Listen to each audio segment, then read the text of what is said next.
چقدر خوشگله. اون خیلی خوشگله.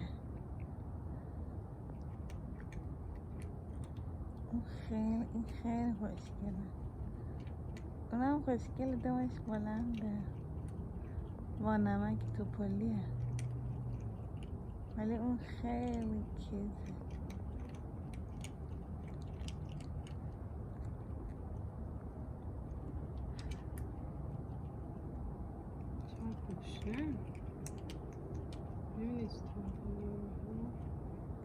همیشه گوشت نه، حالا یه سر دیگه بیاری بریزی نمیاد.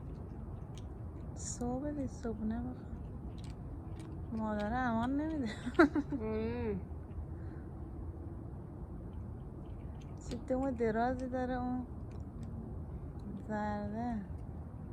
اون یکی ذره کوچولوتره، فکر کنم جوان‌تره. نه دختره اون کدوم دختره؟ دختره؟ خیلی خوشگله.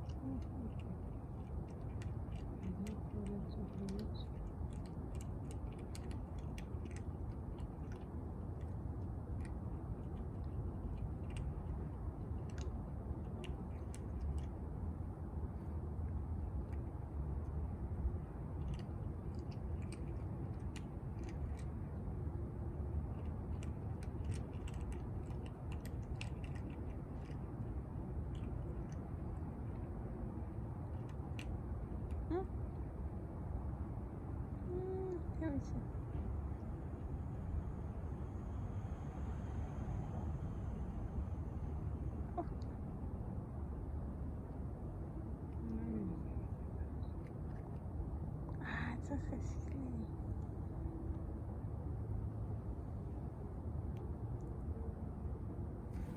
وای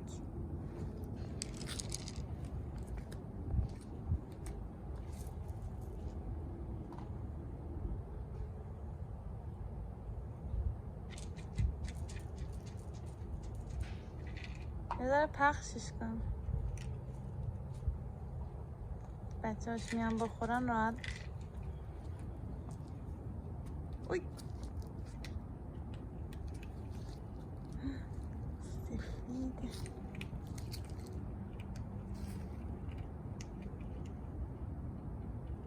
اوی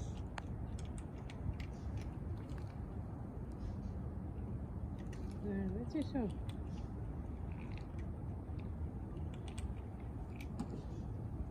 زرده چی شد؟